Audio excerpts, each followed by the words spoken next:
So tomorrow marks the 30th anniversary of Chris Hani's murder. He was killed in his driveway in his Boksburg home. That was in 1993. Now, following the release of his killer, Janusz Walus, on parole last year, the South African Communist Party has asked for a new investigation into his assassination.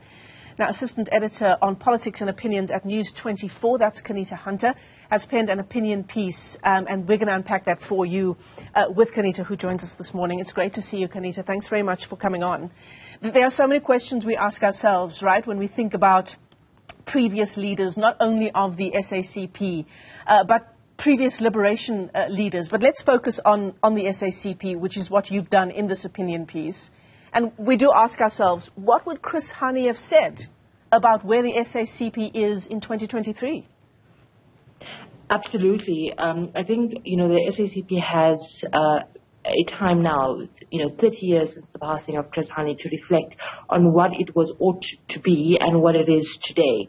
And I reflect on that warning or that fear expressed by Chris Hani a few months before, a year before he passed away, where he said he fears that liberators would become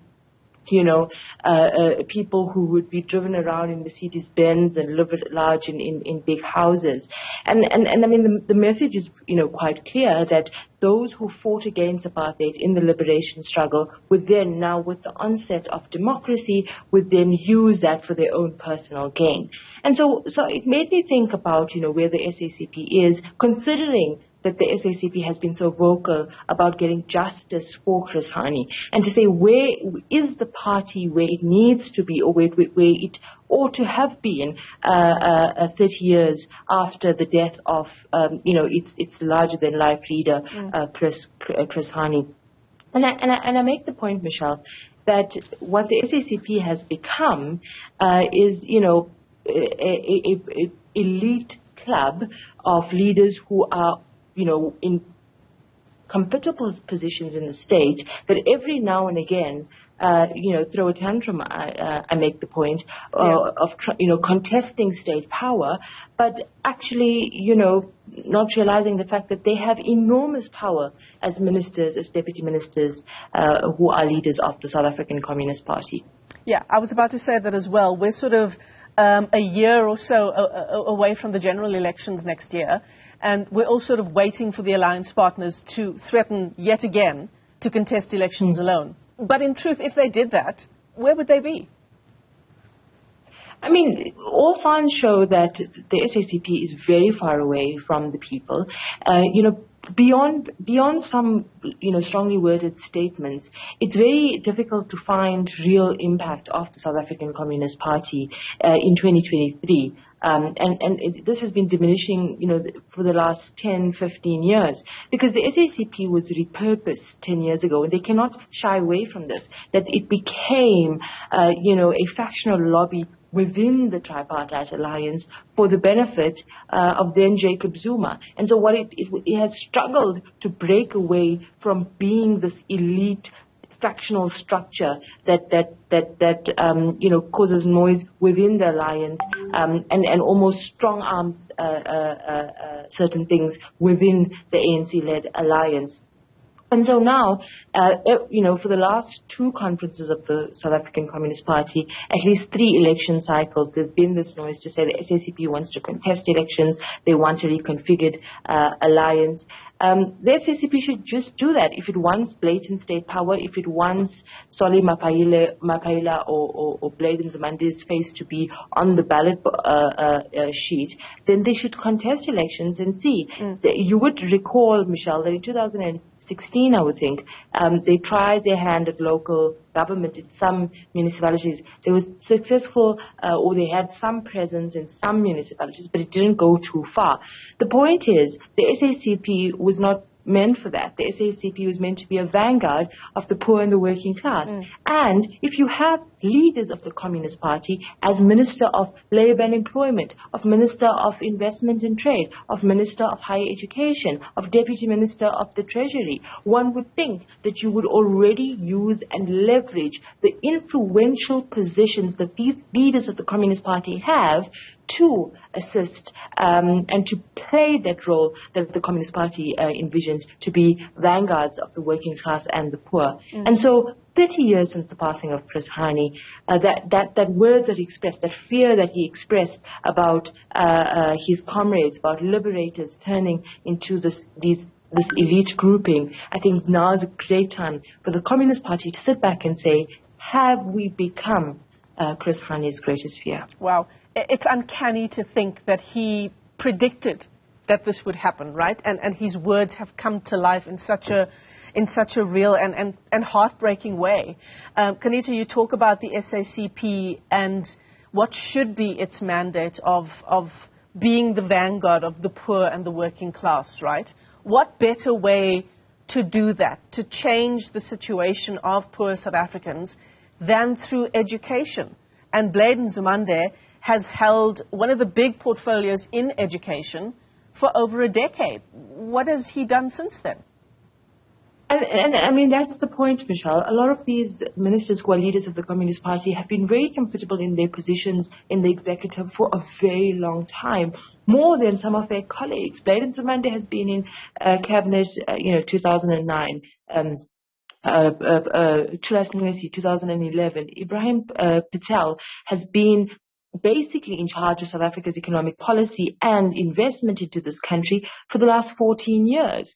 And so, if anything, the track record of these leaders in the state should tell us that should they contest elections by themselves, it would be nothing else but a self-serving agenda to sort of, award themselves complete unfettered power. But the reality of it is, what are the odds should the SACP contest elections on their own?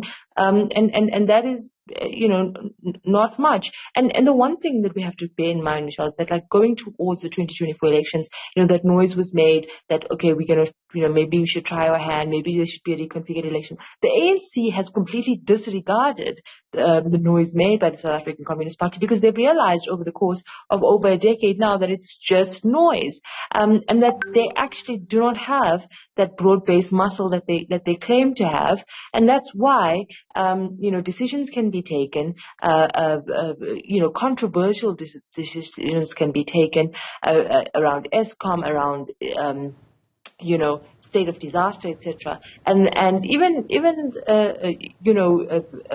around not like non-decisions. So the president can not take decisions because he knows that there's not much noise the alliance partner, the SACP, can make. And more importantly, I think the only time you really hear noise from the South African Communist Party where they sort of, beat at their chest is at the time when there's cabinet reshuffles or the time when there's awarding of positions where they sort of demand certain positions or there's an entitlement to certain positions within the executive. And so I think that, it's a good time for the party to reflect, to say, it's been 30 years since that awful day in 1993. Where does this leave us? And does the SACP survive another 30 years? As things stand, that prospect looks very, very uncertain. Yeah.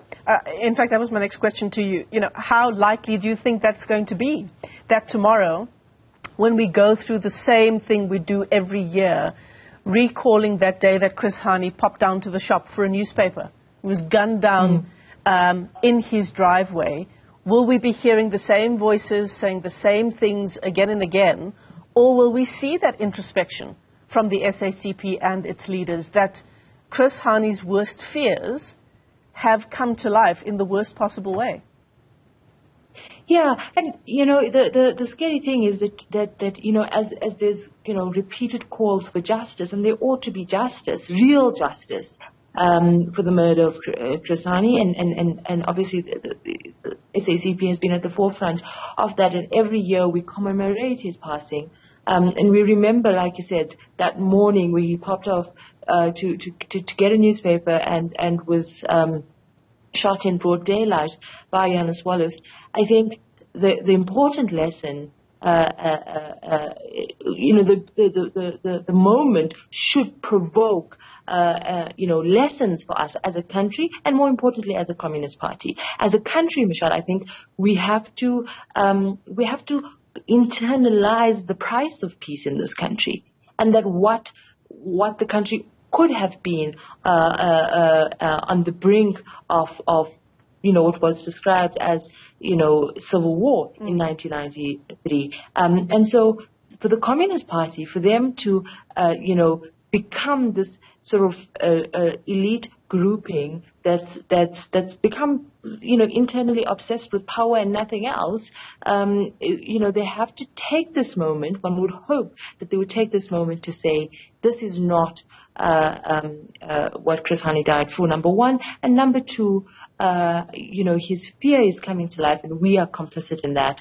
And how can we change things so that we can play some meaningful role in the political spectrum in South Africa, but more importantly, in fulfilling their role as the protector, as the